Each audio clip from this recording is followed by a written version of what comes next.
Hello, and welcome to the Comedian's Paradise. This is the podcast where we speak to scintillating, tantalizing, and intriguing people from across the globe that inspire comedians like you and me to live this comedy journey on our own terms. Now, today's guest is a real ballsy comic. He has balls probably about double the size of most comics. He started comedy when he was 14, when he was a little pup. I just finished playing Pokemon by that time. And he's a guy with many different stories, and he's going to be a person you absolutely love. Please welcome to the stage, Neko White. Family, thank you so much. If you happen to hear my microwave in the background, I apologize, but man's got to eat. It's a pleasure to be here. Thank you for having me. Yeah, it's all the way from 14 to now, and like Yeah, 14 to 28. this. Would you say that comedy has been your life? Yes, it's we all know it's weird. It's like last year I had a moment where I realized that, oh wow, on this particular day, I've been doing comedy more days of my life than I haven't been doing it, you know. How was it when you were growing up in comedy? Like you started at 14, right? And then Mhm. how was it, how did you get started for people that don't know about you? And how was it going through the different stages of like adolescence, getting your first weed drug or like getting your first bird, doing all these common things that we all do, a lot of us do before we start comedy? Right. So I guess it's a weird thing to look back on. So I don't know if I noticed it as hard, right? For me, I really like doing what I was doing. So when I started in school, and I started because my teacher, she just so happened to ask who in the class had a talent. I never tried stand up before, but something in my mind was like, go tell jokes. So I raised my hand. Miss Richardson let me go up, and I did 5 to 10, right? And I still remember the 8 people that were in the class for that. And I liked it. I liked it a lot as soon as I did it.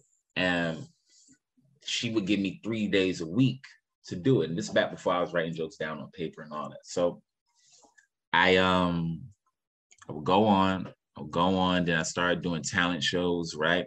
Then I started noticing, okay, Miss Richardson's giving me more time, but I'm forgetting like the joke that I thought of earlier in the day is not sticking with me to the end of the day when I got a performance. So I started writing, and then talent shows started happening. So it became 3 times a week in school, then a talent show once a month, right?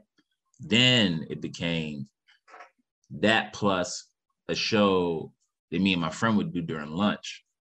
And that was what, once a month, right? And then that's September through April. Then in April, that Easter of 2008, my teacher, same one, she was like, hey, have you ever done an open mic night? I was like, what is that? Right. Because I used to watch all all my heroes, all the specials and all that. And she was like, you go to a comedy club and they see you. And if you're good, they'll probably bring you back. I said, okay. So I went around to the Children's Aid Society where I was living, and I went, I looked it up. It said High Comedy Club on Tuesday, right? So I go down to the High, do my spot. I'm number 22. And I bombed for the first time, right? I wasn't used to that because I had never done a set where I got this before, to where it was nothing really leading up. And then at the end, my closer just got one of these. It got ha, right? And I was like, okay, it will never be that bad again. And boom, boom, boom, boom, boom, boom, boom, boom, boom. And from there, started out as a 14-year-old kid who only just liked telling jokes, you know what I'm saying? And I promised myself that if nothing else, I would be dope at telling jokes. Like as dope as anybody that I started with or started around. And here I am today. And on all the principles that I set for myself back then, I've stuck to all of those. I haven't done anything I'm not proud of. And I'm I feel like a damn good comedian, So for all that, I'm proud. And how did it how did it what was the stage where you feel like you're comfortable at it? I mean, not Oh man. Where I felt comfortable, it depends on what you mean by comfortable. Because if you mean comfortable as in felt like I was good at my job, yeah. as soon as I started hearing the effect, right? So I'm one of those people that in the time I came up, you had to show your worth, right? Because I was young, you knew folks were going to be like, oh, well, it can't be but all this, it can't be but all that. So my goal was always to get as many laughs as whoever, was before or after me, right? And I did that. I never missed a day. I would go to school, then chill out for a little while after school with my friends. Then I'm going to shows, right? I'm going to my open mics. After open mics, I'm going to this room. I'm going to this club, and I'm getting on. Whatever I was going through in life, whether it was the house, whether it was the girlfriends or whatever at the time, I did that, and then I went back to my clubs, my shows, all that. So for me, it's definitely fair to say I grew up in comedy. Like I was 5'9" when I started. I'm 6'3" now. You get what I mean? Like really grew up in this joint. And what was the so you mentioned a bit like some people like, mate, he's a bit younger than me. I don't think he's got any stuff. He's just a little kid. You got a bit of that stuff, Mm-hmm. but how much was it like, oh, look at him, he's a little 14-year-old kid. Let's help him out. You wanna know what's funny is that New York's like scene at that time wasn't really that. So it wasn't as much, or at least I didn't get as much of, oh, let me help him out. I didn't get too many people to want to stand in my way, but I was never I got the honesty, right? So I remember there were some folks that were like, oh, you won't be here in 2 weeks. You won't be here in 3 years. You won't be blah, blah, blah, right? Then I had most folks that were just cool, you know what I mean, to themselves because they were just starting, you know what I mean? But see, the one thing about me was that even back then, you weren't going to play with me. Like if I didn't think you were like hilarious or anything like that, you weren't about to tell me how bad I was, something like that. So, I didn't really go for that. Even back then, you know, I'm raised in Harlem, so Oh, we have a thing about us where it's like it's all respect as long as you don't disrespect, right? So most people were cool. Was it, oh, look at him, he's 14? It was that, but more so after I proved it, because I always proved it like, mm, it's not the age. I really do this. You know what I'm saying? Like, I really do this. I really work hard to get these things crafted. I really work hard to go back and make sure that, all right, these minutes are tight. These minutes are tight, you know. it, that's quite interesting then. Like, what was the with people in school? I'm pretty sure you've had this before, but how was it? Like, were people very different? Like, you had all the ladies saying, "Oh my God, Neko is a comedian," and then did you get? I wish. I wish it was like that. That would be nice. No, I went to school. I went to school in the Bronx, so it was cool. You know what I'm saying? Like, I definitely got away with saying more, and like my innuendos with girls were able to go a little farther than most people. You know what I'm saying? Because I was given that leeway, right? I get a little closer. They like talking to me and all that, but I can't say that I was ever just killing it like that, even in school. I had 3 girlfriends that were in my high school, and then outside of that, I had like maybe 6 that I would play around with. But I can't say I was murdering it like that because I was a stand-up. No, it was they weren't coming here for the jokes. Is that what you're gonna put as a sign, like in any dating? Right, Yeah, come here for the maybe. jokes, madam. But as far as the women were concerned, there was definitely some attention that I did get because I was a comedian. It just didn't happen in school because to people I went to school with, it's like they know me. They happy for it and all that. But everybody that was in my class. Is that a thing in certain parts of New York? They're very sort of very boisterous, like very sort of, what they say, the stereotype of New York is being quite loud. In London, we're quite miserable. Like, is it because Don't sleep on a New Yorker's misery, you know. I would say I think it's more of a mix of things. And a lot of times the people that talk about New York are people that aren't from here, right? And the people that they're talking about, and even the experiences they had were with people that weren't from here. You know, okay, sometimes my city gets colored by people that moved here from another place and they're assholes, right? Not to say that we aren't our own particular thing, but New York is a passionate dog. You gotta understand, we do live in a concrete jungle, right? And we all just trying to enjoy the trees. That's all we trying to do. We all just trying to enjoy. So it's not even about being boisterous. It's just that, you know, it's an honest city. People pay good money to live here and all that stuff. You know, so when they go out and they want to enjoy a thing, they want to enjoy it. When people are going out to chase a thing, they know what they got to do to keep everything around them up and around them. So they get a little antsy sometimes, but you know, yeah. But boisterous, no. Expressive, definite. effectively you're saying that New Yorkers don't tolerate bullshit. I'm saying New Yorkers are misunderstood and we like to avoid BS. You know, people don't like to let us avoid BS, and most times those people aren't from here. Okay, and so, so one of the things I want to say. So, what was you see like of a UFC fighter and a lot of boxers? They work their butt off. They train maybe 20 hours a day, like morning, evening, afternoon. Like, Yeah. how hard has it been for you to, when you were starting 14, to get where you are now, and how much work have you had to put in terms of gigging, Oh man. preparing jokes? Because It's all on how you look at it, right? So as far as the work to get where I am, man, work for all of that, right? Wasn't someone that was how do I put this? I had to earn everything. You know what I'm saying? I didn't have a manager, I didn't have the agent, you know what I mean? So it was all little young me going in and busting down these things. And what the way I proved it was always in my set, right?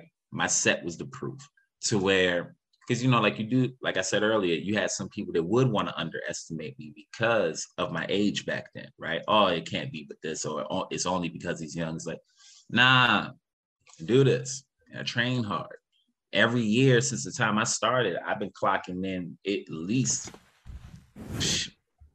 back when I was just getting on stage, right? Just getting on stage. I was getting on at least 500 times in a year, right? At least, right?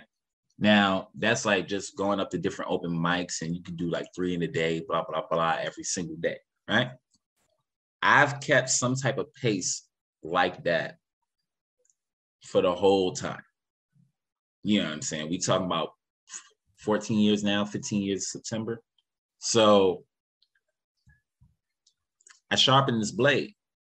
You know what I mean? I sharpen this blade. And I do that because I really do love this thing that we do. I love being able to put something together that can make somebody's day better, make them think about something a little different. I really love that. I get excited for it. You know what I mean? Like, yeah. what did you find like to be the biggest sort of learning experience in it? Because a lot of comics, when they develop in the UK, they talk about gigging a lot for mirth control and traveling to gigs across the country and having car journeys with comedians that have been going for years and years more than them. They talk about that being one of the biggest things that have gotten them to where they are now. Yeah. There's a couple of things that have gotten me to where I am now. It's the things that you see. You know what I mean? I'm a product of my experiences. So I've seen a good amount. And from what I've seen, I promised myself I would live a life that I wanted to live. You know what I'm saying? Find and do something that I wanted to do. You know what I mean? It's a little different from what, you know, what others might want to do. And I really do feel like I found my thing. And I'm proud of the thing that I found. You know what I'm saying? Because I understand the things that went into building this thing. You know, like, how do I put it? In 2020, I put out a special in December, right? It was called Dark Out. And the way we did Dark Out was there's just me. There's no audience, right? And I went in there and I did my material, right? Just to a bunch of cameras that were in the room with me. And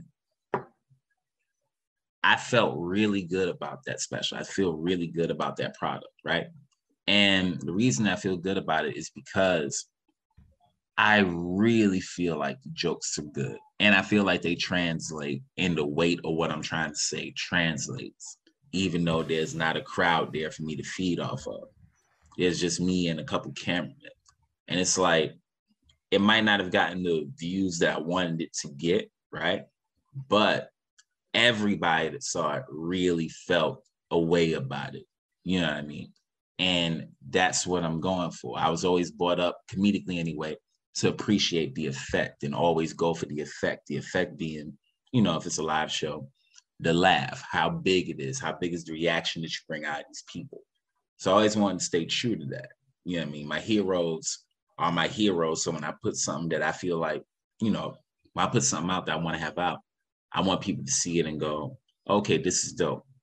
That project I thought was really dope. And that only comes from the building that I was able to do from the time I was 14, 15, and 16. Because back then, and this is something that I had even forgot, but there was a place called Laugh Lounge, right? A little club that was up down on the Lower East Side. And I would go up there a lot.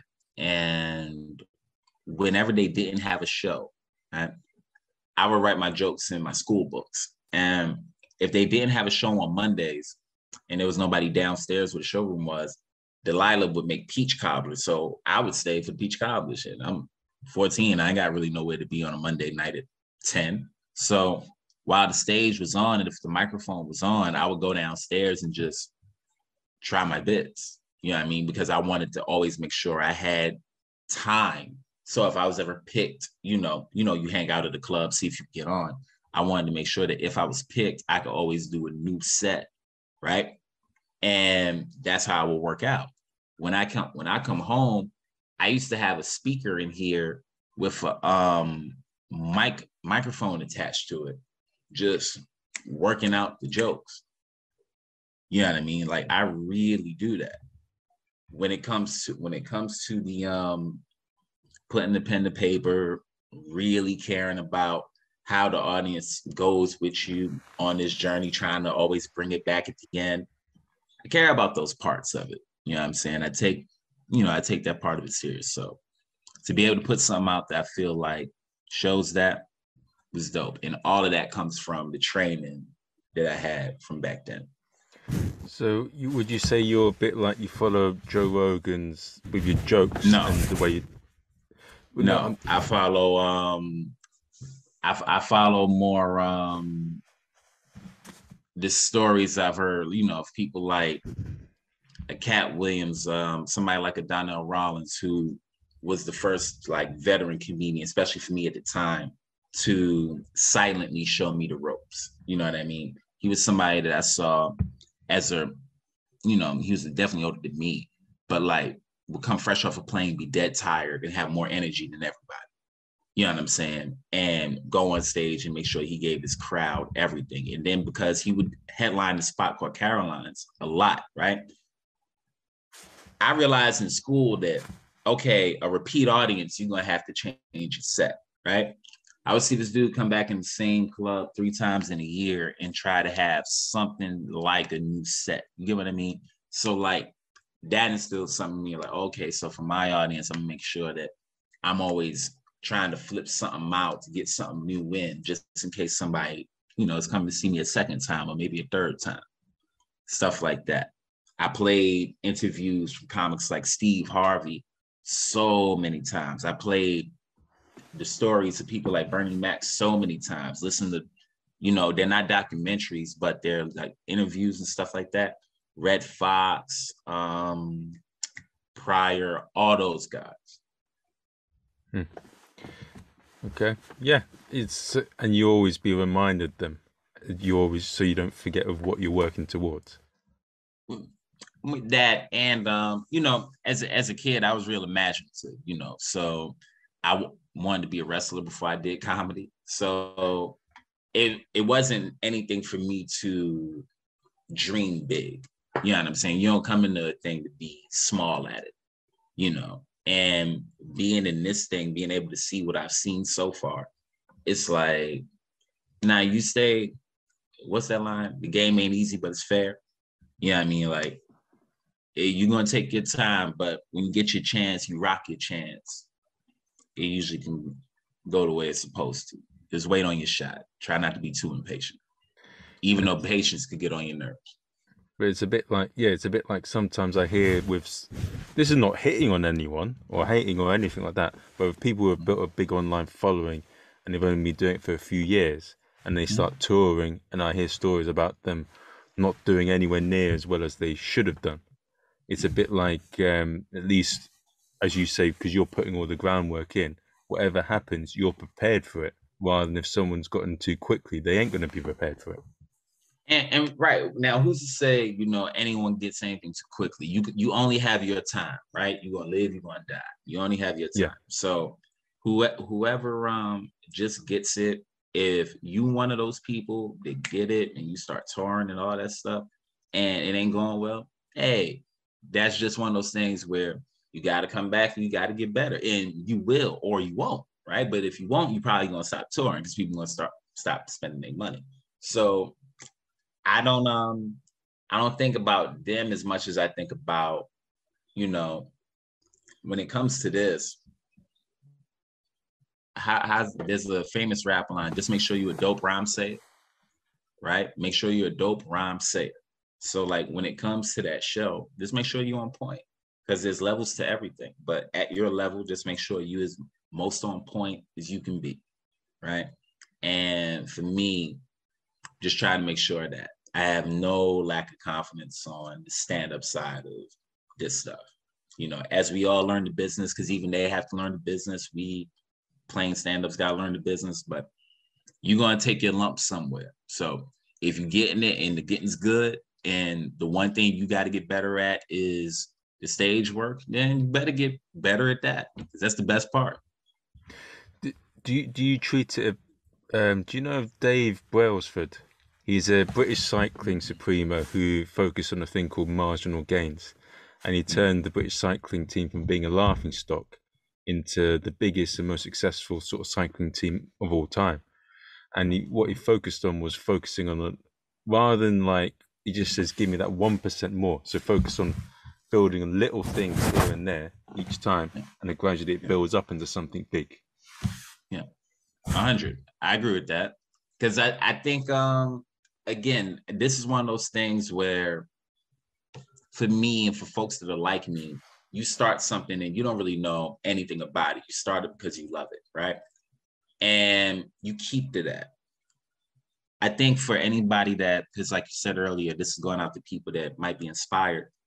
If you're inspired by anything I said, that means that you might be, you know, in my archetype. So to you and to you alone, I would say, understand what success means to you, right? Because success is on a sliding scale depending on who you're talking to. Some people might think being successful is just being able to pay their bills. Some people might think being successful is being recognized on the street. Some people might think being successful is only being able to be the most famous, whatever, right? Each of those things are true depending on the perspective of the person that you're talking to. So once you make your decision about what success is, go for that. Now, if you're like me, I'm somebody that always wanted to be super dope, right? And just as dope as whoever you can compare me to. Those are the things I work on. So I try to make sure when you see me, I'm as strong as I can be for you, right? Work on your product. Work on your product. And if you got good product, when it's time to show people the product and you're proud of it and you feel like it's sharp, slice. You've been sharpening that sword for a reason. So, you know, to anybody that's in that archetype, that's my answer on that. It also sounds like one of those mafia stories when they were younger, where the guy kills his family, but then he comes back, like in The Godfather 2, and he gets his revenge. Yeah. All people, especially like, stand-ups, all we ever want to do is show you the best that we got for you. You know what I'm saying? Hopefully get the best feeling out you. So, you know, do your work, whatever your work is. Because for me, like I remember I had to slow down on stage. You know what I mean? I still feel like I talk fast, but I had to slow down on stage. I have what you call it? I remember when I was younger, I would have to find my medium, right? Because all the comedians that I liked the most was so high energy, like running across the stage and all that, right? I remember I would run across the stage and all that. And you have to sometimes go that hard to figure out where you are on that spectrum, right? Because some people might be a one, they might stand completely still, only and just deliver jokes. And you got some people that might be a 10. They might be flying up from the rafters and all that stuff. Both of those things are great. Or you might be somewhere in the middle. You might be one of the people that can do what the person at 10 does and what the person at the 1 does. But you got to play around in order to find that. Take blue and yellow, mix them together, and see if you can make green. And see what you are. See what you are. Yeah. And one of the things, so everyone, a lot of people always say that New York is the capital of comedy. It's like where stand up sort of originated from.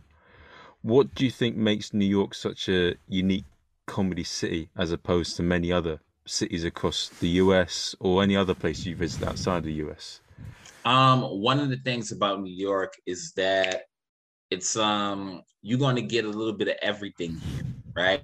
It's really a melting pot. And depending on what you're looking for, you can find everything that you're looking for. So when I've been to the South and all that stuff, right? They have their rooms and they got a banging scene right now. Like shout outs to the South, shout outs to Atlanta, shout outs to Texas. And they have new energy and all that stuff, right? With New York, you're gonna get an amount of stage time and training that might shock you, right? Even like you could get up a good amount even now. You know what I mean? I'm talking about after the biggest crisis ever, right? If you were looking for it, you could find it. There were people that were definitely getting up 30 times in a month, even during the craziness.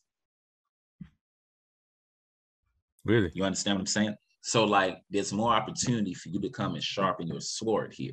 Yeah. Now, the thing about it is, I'm not sure how many comics are actually from New York now versus people that came from other places to be in New York. I feel like the number of comedians actually homegrown New Yorkers has went down a little bit because the last couple of years, we got a lot of folks from a lot of places that moved up, right? But the one thing about the scene is that you're going to get your experience. Your EXP points are going to go way up because you can get up a hell of a lot if you're trying to, right? You're going to be forced to be around every type of comedian while you're here.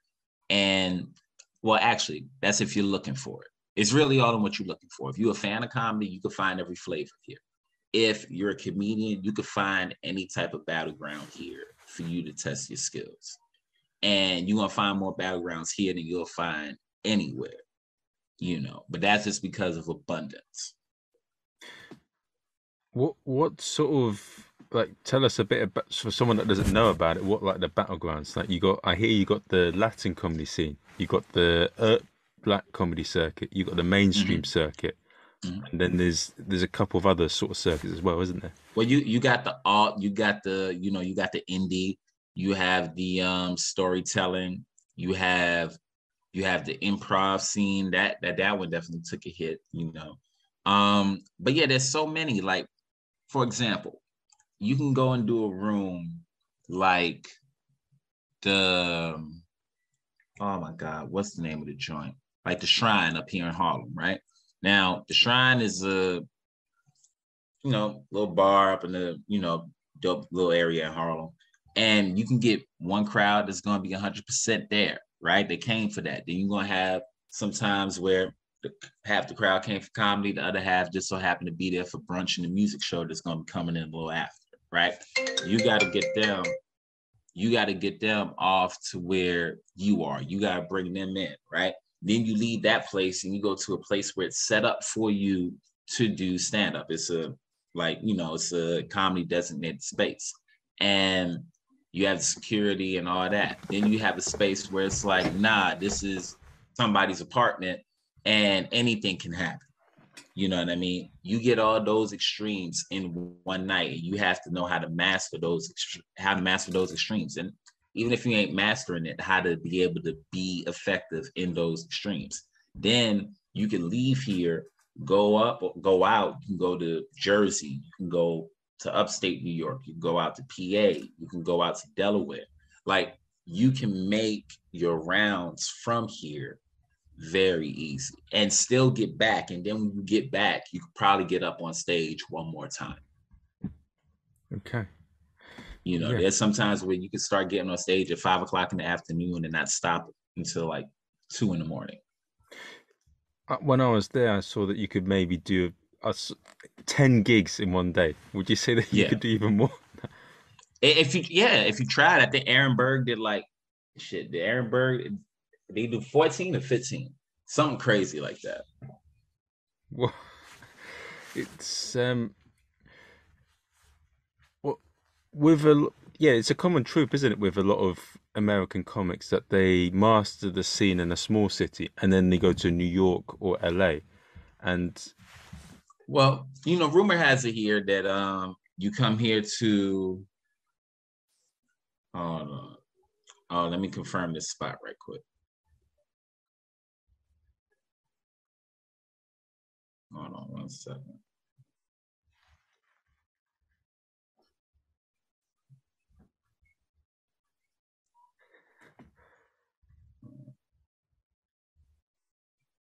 Give me 1 second, Doc.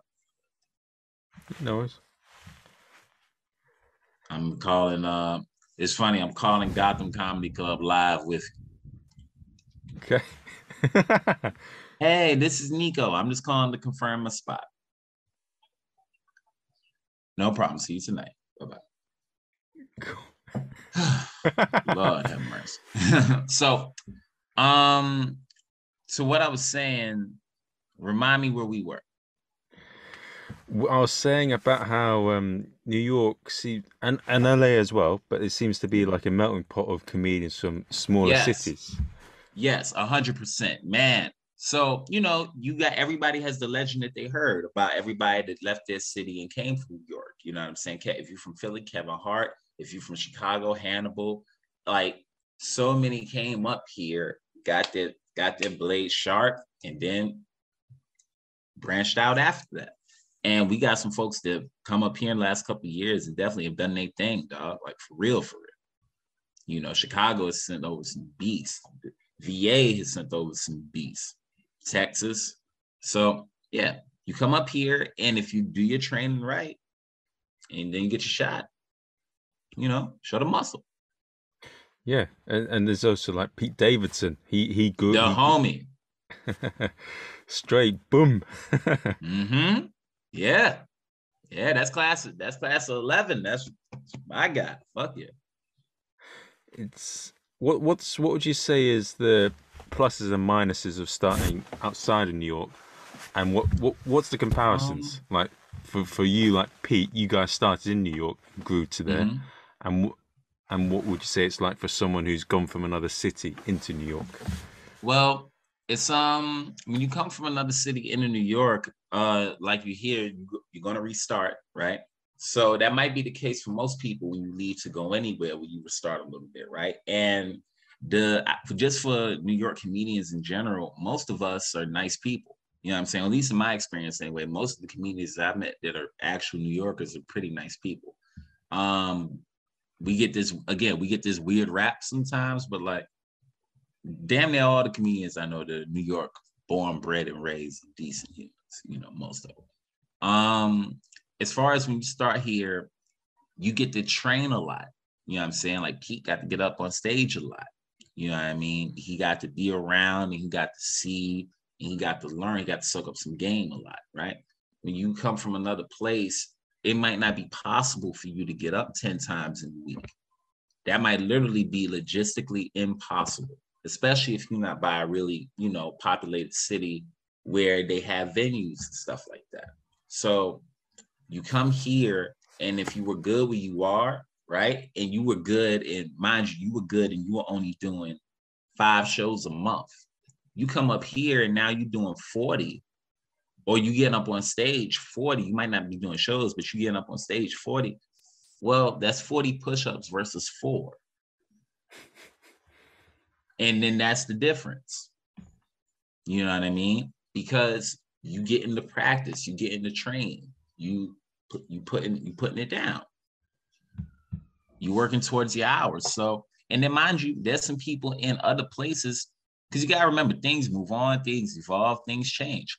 You got other scenes where it's like, nah, Atlanta is doing its thing right at home from Atlanta. You know what I mean? And that already encompasses, like, New York has its tri-state area. Atlanta has, you know, the South. Texas has the South.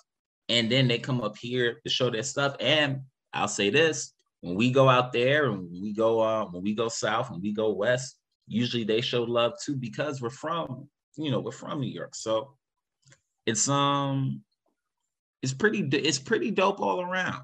The parts that are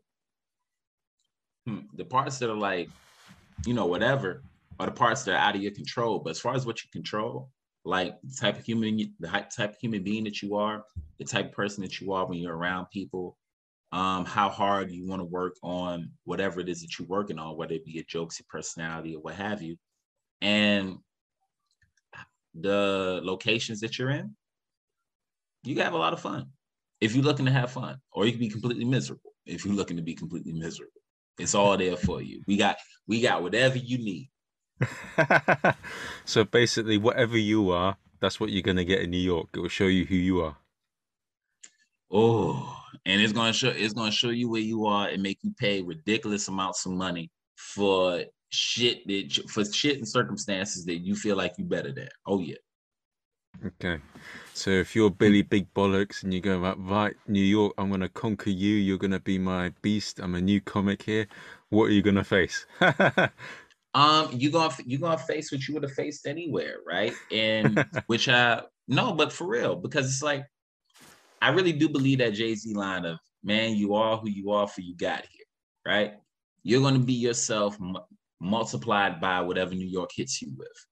And you're going to be yourself multiplied by whatever Texas hits you with, whatever London hits you with. You're going to be yourself, right? You can't avoid circumstance, and nobody's absolved to the process. Whatever you go through is your process. How do you handle it? Some people, they go through how they go through. Others go through things their way, but you're going to go through something. And if you really do this, you have to understand that your best and worst moments are going to happen, and then you got to go make people laugh. I'd have been there already. I had happened. I'd have seen stuff like that. You know what I'm saying? Whatever happened that would make me cry, make me sad, that night I had to go out and make somebody else smile. What's kind of the funny thing that you often get from stage when you either do well or do you do bad? What are kind of reactions you normally get? What when you say that, what do you mean exactly? Like the thing that I take away from it, or like what's the average? How do people sort of respond to you when they come and have a chat with you after the gig? Oh man. Okay, so usually it's man, you're really dope, and I like, you need a Netflix special or something like that. You know what I'm saying? That's usually how it goes these days. And then back then it was always, you know, man, how can we follow you? Like that type of stuff. You know what I'm saying? And or they tell me about being smart, or they like a bit. It's mostly that. And so when you sort of started in New York, has the comedy style changed, or how has the scene changed since you started? It's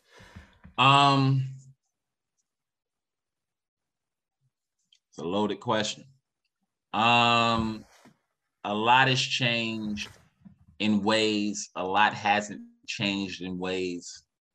This is going to be a 40-minute tangent. So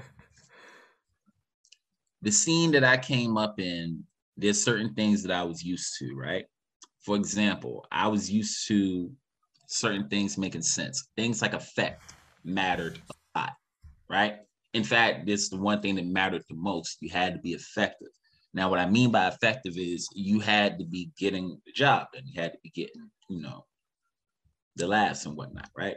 That was prompt. That was like, that mattered the most. And you always taught that you had to prove it. Like, you can feel however you want to feel about yourself, but you got to do it on stage, right? And the standard was a little longer than what the standard is now. Like, I remember when we were doing open mics, you had to have 5 minutes, right? And then I remember I was about 6, 7 years in, and by that time I was already a pro act, right? But I'm looking, because you do, when you do it in the shows and whatnot, the thing that you accomplished was like, how in the video game, once you get to one level, you can play the other levels, right? So once you got to a certain point, you can go back and like go do the open mics and stuff like that. So it will work out for me because at the time, I never had no day job. So I can go 5 o'clock, get to writing my stuff during the day, setting up my schedule and all that. Then 3:30, go out, hit the cafe, go hang with whoever I'm gonna hang with. Then I'm gonna go try it out this new bit. Then I'm gonna go get up, do my shows, and I'm gonna go back to living life, and then come back and maybe get a couple more sets in, right? So I would go to the open mic to get the sets in. I would see the new guys, and they would have like, it was 3 minutes now. And I would feel like, oh man, I'm like 3 minutes. You can't hold it down for 5, right? But again, things change, right? The industry, right? And stuff like that. I was used to seeing more like showcases than what we see nowadays. You know what I mean? I was used to seeing, I used to be more used to seeing more Black comedians on lineups together than I see now. You know what I mean? Like, It's like, I don't know who told people to start booking us like breeds of dogs or some shit. But it's like, because it's like we all talk about it when we see each other. Like, can we see a lineup where it's 3 of us to one of our counterparts as opposed to the opposite that we feel like we're seeing all the time? So we're all on the same circuit and we'll not be on stage with each other for a year. Now we're gonna give 2020 a caveat because it didn't really exist. But yeah. But outside of that, I seen the scene grow. I'll say that. I've seen it grow a lot, And when I say grow, I don't just mean like get bigger. I've seen the scene try to get a little bit wiser and try to make itself better about certain things, And I just hope to see that. I hope to see more camaraderie, and I hope that, I hope we can all work together a little bit better than we did before. And I hope that we can get down to, because we're New York, I hope we can all get together and get things to make sense at every level for the stand-ups, If that means a union or something, fine. If that means, getting every place to agree to pay at least a certain amount, fine. But outside of that, I've seen New York scene adapt amazingly. You know what I mean? When everybody counted it out. Everybody was like, oh, the New York scene is dead. Nah, bitch, you died. We were so alive, dog. We were so alive in a time where it was hard to feel anything. You know what I mean? Everybody got super creative and got creative before a lot of the rest of the country had the chance to be. In 2020, I seen like it go down over here. And within 2 weeks, people found a way to still make a circuit. Yeah, I saw that there was a lot of you guys doing gigs in parks and like different, like all over makeshift parks, places. Rooftops, bro. Like, so you ever played the first Spider-Man for PlayStation 1? No. Oh yes, I played the second one. Did you play the second one, right? So the second one was some new shit because you was able to touch the ground. The old Spider-Man game, when you couldn't touch the ground and you only had to be on the roofs, like we was on rooftops, man. I'm afraid of heights, like 8 stories up, scared to death, but that's what we did. Like, you've seen a lot of people who have some real different ingenuity throughout that time, And again, knowing what the scene is produced and knowing how it's helped people that have come from other places to come up here and the type of sharp it made them, it's a great scene. It's a great scene. I've got some questions to ask that are very touristy, but yeah, please, bro. in terms of comedy, I'm all yours. That's what she said. No, Yeah, no. So in the UK, they started comedy clubs in a lot of folk clubs. That's where a lot of comedy clubs started. How did comedy actually start in New York? And what would you say are the kind of what are the kind of how do you adjust yourself to the different rooms you will face? okay, so how did comedy clubs start in New York? Man, you know what? And usually I'm great on my comedy history. I can't say that I know exactly how comedy clubs started in New York, right? Okay. I can't say that I know exactly, but from what I was told, you know, back in the day they had like the jazz clubs and all that, and comedy would like have a night most places, right? But then it started getting bigger and they started opening comedy clubs, places designated just for comedy. And the oldest one that I can think of right now in the city since Dangerfield's closed, God rest the the soul of the club and of Rodney Dangerfield. But you had the rooms, you know what I'm saying? You had the urban rooms, you had like the little nightclubs and stuff where people go and do. You got the theaters over here, like the Apollo and stuff like that. But then the comedy clubs like Comic Strip, and all the other ones, every club has its own different process, right? Like Comic Strip has its way that it passes its comedians. The Comedy Cellar has its way. Catch a Rising Star, all those older spots, right? And it's even spots older than that because you got the Lower East Side and the Village. You got places like is it the Bitter End, Cafe Wa? All those little places down there in the Village were like comedy go-tos for like Lenny Bruce, Joan Rivers, Pryor, Goat, you know. So as far as the comedy clubs are concerned, for you as a comedian, you gotta remember every spot you go to is a living room, right?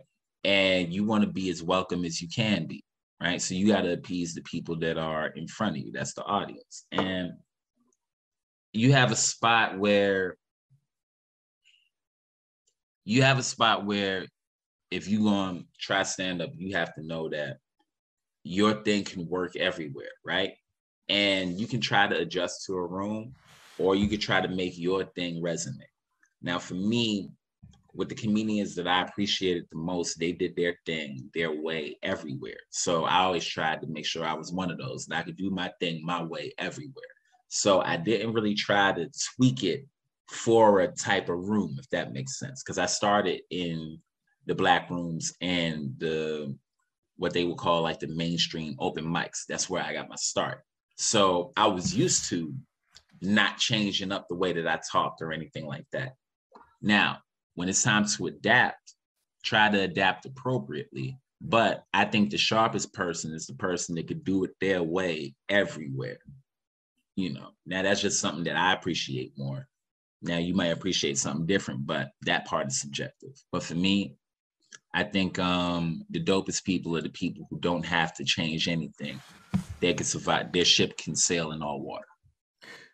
Who are sort of like the dopest people in the New York scene that will say like original, creative, and also who are like comedy legends? Like in the UK, we got people like Earl Oaken, who's been going for maybe 60 years.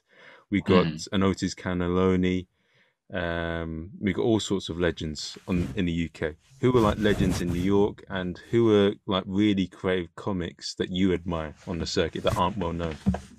Okay, I got you. So, man, it's always a lot. Like I get anxiety when I'm asked like list questions because you're gonna miss people, right? As far as the legends that we have here in New York, that list is numerous, bro. Really, really is. No, but like for real, it's really crazy. I don't even want to go there because I don't want to miss anyone because it starts as high up as like the goats, you know what I mean? We have Chappelle stops into the city every so often. You get what I'm saying?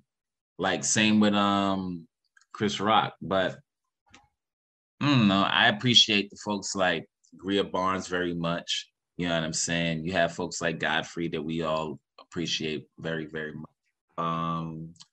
As far as the people that are really creative though off the scene, man, Jermaine Fowler, you know what I'm saying? He's one younger dude, but that whole crew, like him, Kevin Barnett, all those guys, when I was a young comic on this scene, Jermaine was like at the spot level of places like comic strip, right?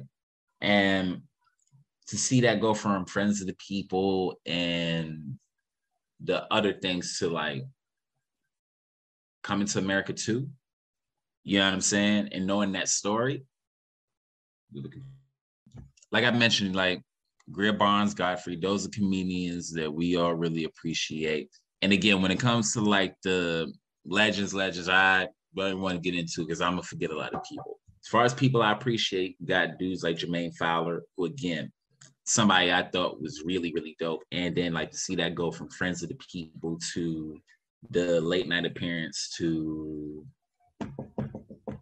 what you call it, Coming to America 2, inspiring. Pete from this scene, knowing the, you know, being able to see that story and then to see that go from the stand-up to the roast to SNL to the special, you know what I'm saying, to the tours, like, and then the dopest thing that, you know, I think man deserves a lot of credit for, put out a movie with so much young New York talent in it. You know what I'm saying? And a nod to a lot of the OGs on the New York scene. You know what I mean? Especially the scene that he came up in. So to see stuff like that was really dope. To see how people like, oh my God, what's homie's name? To see what Schultz has been able to do with it. Guys like Damian Lemon, they've come up. Vlad. Now to the ones that I create that might not be as known yet. I love comics like Phil Hunt's one of my favorites. Never sleep on Eagle Wit. Never sleep on Alex Babbitt. Never sleep on Andre Thompson. Never sleep on Amina Amani. Never sleep on Reggie Conquest. Never sleep on Jody Robinson. Never sleep on nigga. There's so many fucking comedians, man, that I could say this about, you know. And that's the dope thing about the scene is that you really should come out here and get a look, because all the people that you think you're looking for, all the next whoever's really are right here. Like those folks are out here and they're working. What? And definitely never sleep on me. Of course. Almost forgot. But there's really so many. And like as soon as I get off with you, I'm gonna be pissed at myself for forgetting like 35 people. What's the, so if Pete Davidson, he's your homie, and like you started with him. I hear, like, what's the biggest misconception that they have on like him and his on? Let me rephrase this. Let me have a think. What's the biggest thing that people say when they say about Pete Davidson? Because he got famous quite. He's really sort of. Would you say is the biggest misconception with you rubbing shoulders with comedians from the bottom to the very top that people often have? You know, it's funny. I wouldn't say that I get to hear any of those. You know what I'm saying? It usually, swear to God, they usually don't come up that much. But dope dude, great heart, and took care of his family. You know what I mean? Like just on some man shit. First person that, like, you know, from the class that I came up around, you know, that was young, like babies out here. Respect that first and foremost. It's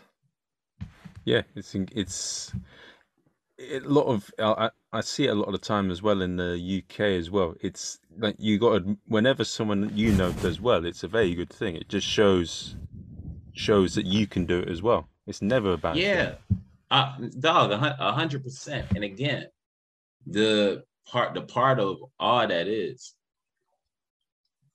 people are good. You know what I'm saying? Off of the dream, that's fire. Like that's super fire. I don't know what that means. What that means? That fire. Oh, that's fire. You don't know what that means? Nah.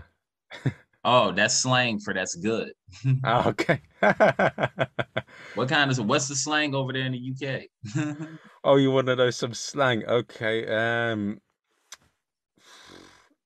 Well, it depends on what group you're in, but I can say that is what other people would say. They'll say that is sick, or that That's it. is Okay, we say that over here too. Okay. they say that is height, peak. Oh, peak. So look, being able to take care of your own and being able to take care of them well off of a thing that you started when you were 16, that's peak, family. That's peak and should be respected at a peak level.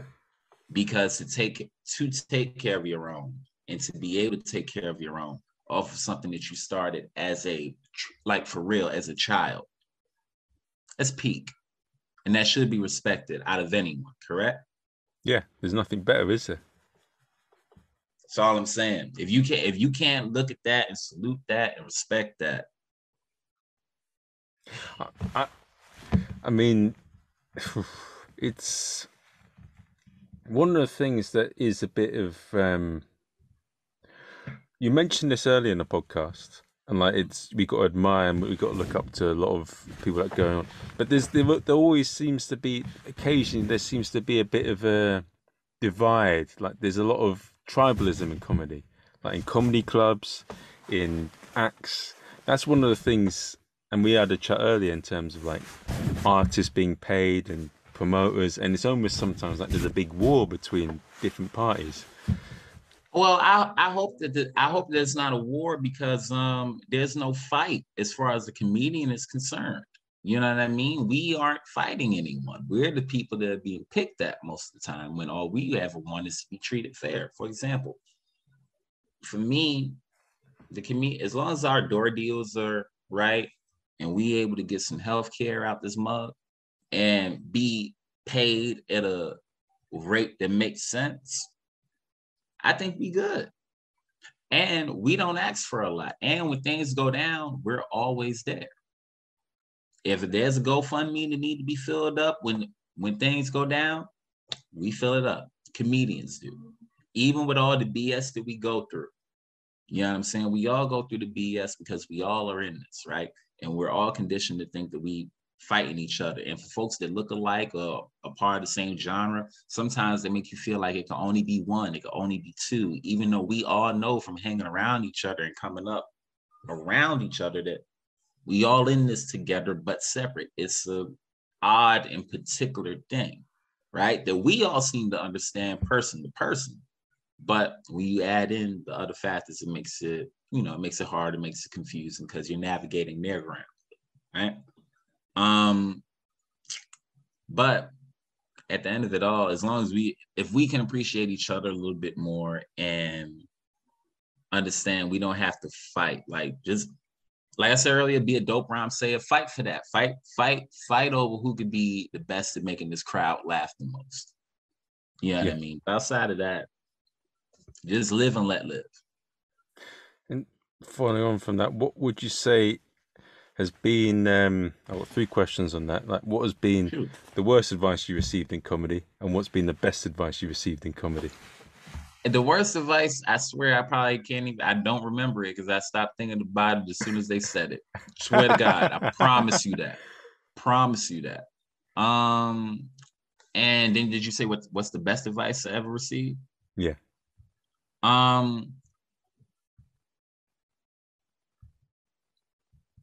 The best advice I ever received at comedy was to keep going. That's the best advice I ever received. Because, you know, starting as young as I started, you don't know. You know what I mean? You really don't know. You don't know what you're stepping into. And I remember there was a point where I accomplished every goal that I had, right? And if I went back and told you the goals that I had accomplished, that were all my goals at the time, we both laughed.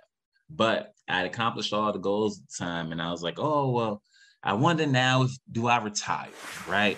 At my, elderly age of 16. I've done everything that I said I wanted to do. Should I retire? And, you know, there was there's somebody I went to school with, and she was like, no, because look at how happy this thing makes you, right?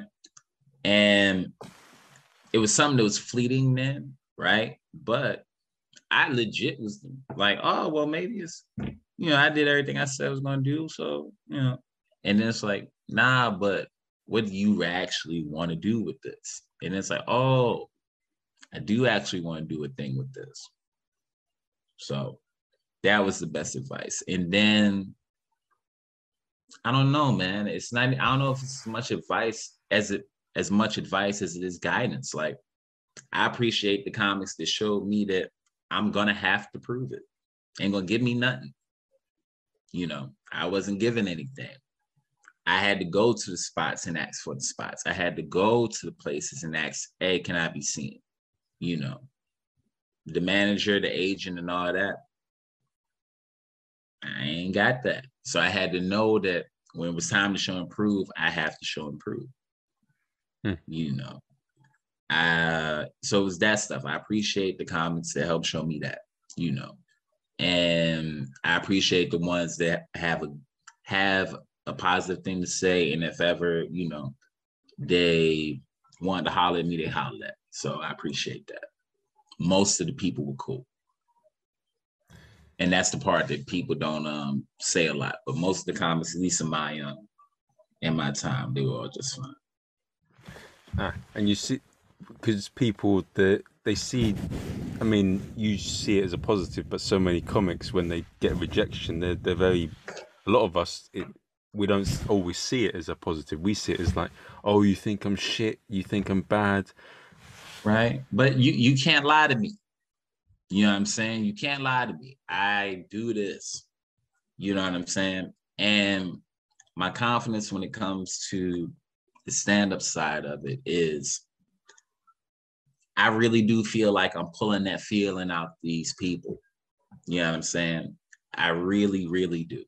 I really, really do. And because I really feel that way, you cannot enjoy it. And that's fine. But I swear I got something that you can enjoy.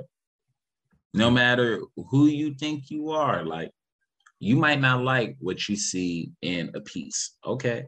But if you got a type of stuff that you like if you like dark humor, oh, I got 5 jokes for that. Here you go.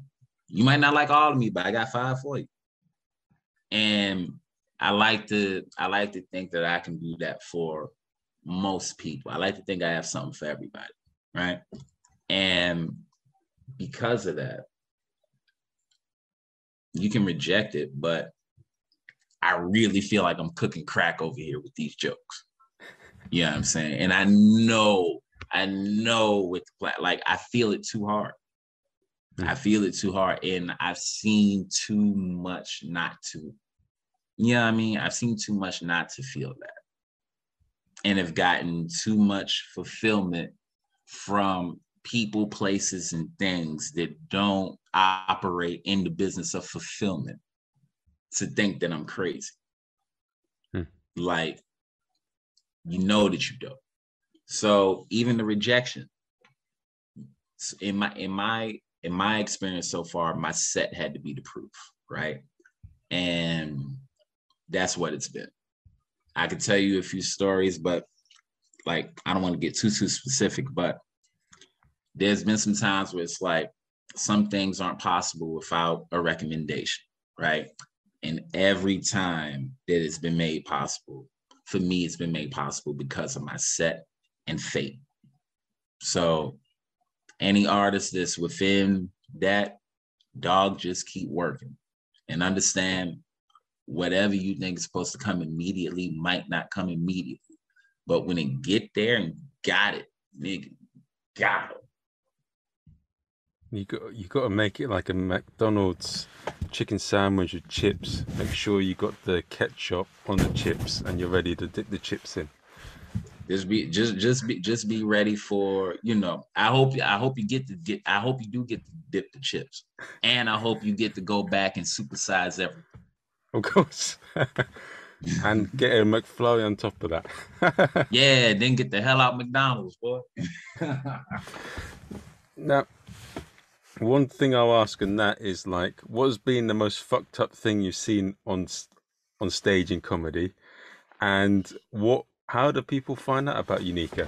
The most fucked up thing I've seen on stage, the things that I've seen that I would consider effed up, I've only ever seen off stage, you know. On stage, like I've seen crazy things, like I've seen somebody have a seizure, you know, and we still had to keep the show going. I've seen, you know, like a fight break out, but no, nothing too wild, you know. I've seen a lady be like, you know, you tell whatever Molly she had punched her, like kicked her like Liu Kang, bro. Hit the shit out that lady. She was loopy.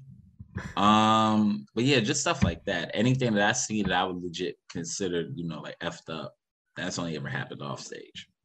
Yeah. What's the funniest thing that you've seen happen off stage? Off stage? Yeah.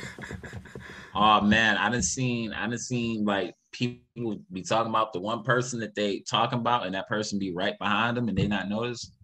And like it just certain shit like that tickles me. I saw and there's one guy that he was wearing this coat, man, and the jacket was so bad, right? And he got eviscerated so hard for this jacket that not only did he stop wearing the jacket, but I'm sure he quit doing comedy that same day. You understand? Like, it's such a harsh thing, but to watch it happen to somebody, like, I don't know if I've ever laughed more. Yeah. It's like that stuff like that, the late diner hangs, you know what I'm saying? Certain drives. It's weird, the things that, you know, you remember. But they're in a good, you're saying it's like a scar? I'm saying more so it's like a, it's not even like a scar. It's more like the things that are dopest about this are the things that are fleeting. Like, no matter who you get up with, and you a comic as well, you talk about things that have happened already. You know what I'm saying? And how you think things are going to happen. You know, we talking periods and question marks. So for me, those are the dopest things, like the conversations, the little shit. You know, the things that are fucked up is like, blah. It is what it is. Not even that. It's just that, like, the things that I think are fucked up is like person to person kind of things. Like, don't, you know, be cool with folks. If you're the type of person that interrupts people's energy to be negative, then that's effed up. You know what I mean? That's messed up. Anything else, like somebody saying something crazy, that's just words. But if someone says anything like, "Yo, Neko, give me 50 push-ups. You got to pay me £1,000 to do a gig," what do you say to that? F off or something? I mean, I'm not gonna do 50 push-ups to do any gig. I got, especially if it's a stand-up gig, I got 50 minutes. Let me do the minutes. Well, what's up? What's all this weirdness? How you giving me those types of, hey, do athlete things to get this comedian show? No, you sound stupid. I ain't a goddamn athlete. How about you do the javelin thing and then you can book me? How about that? That sounds crazy. So yeah, if they came up to me asking me to do 50 push-ups, I would say you overestimate me, and then I would say I respectfully decline. You know, I just let me come out and do England like I really want to, and let me get the £1,000. Yeah, that's fair enough. Yeah. Like let's be cool about it. What's all? See, it's like the thing with the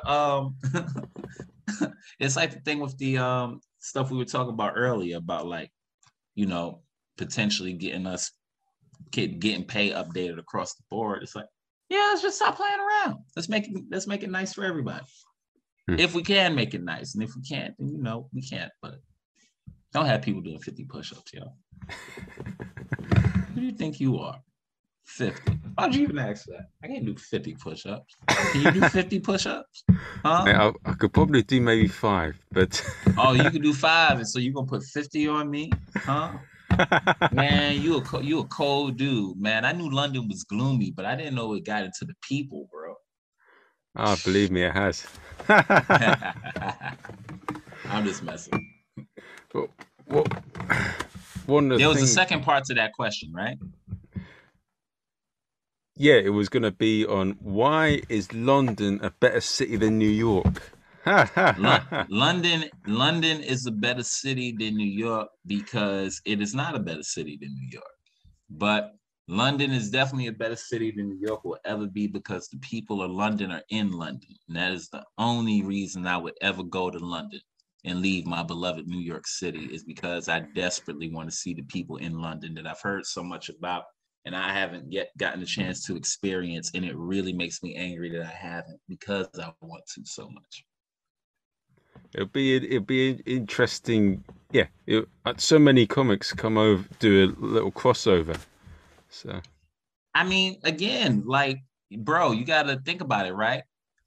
At least for me, there were so many people in London that came to the comedy clubs and that come to the comedy clubs. It's damn near like it. You know what I mean? Where it's like nothing would change.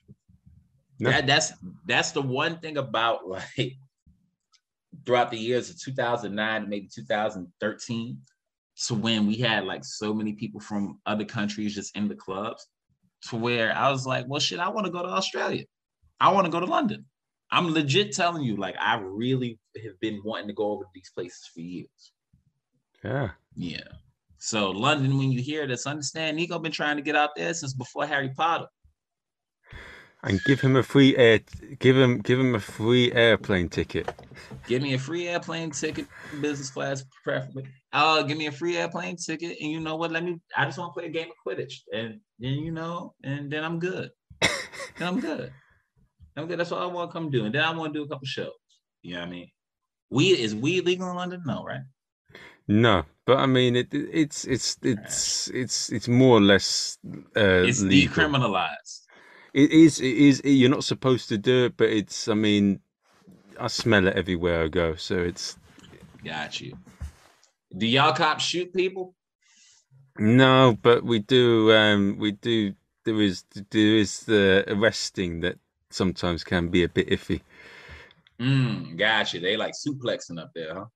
They're politely. They don't full on sort of do the bullet, but They got the billy club shit. yeah, they just whip you around a bit.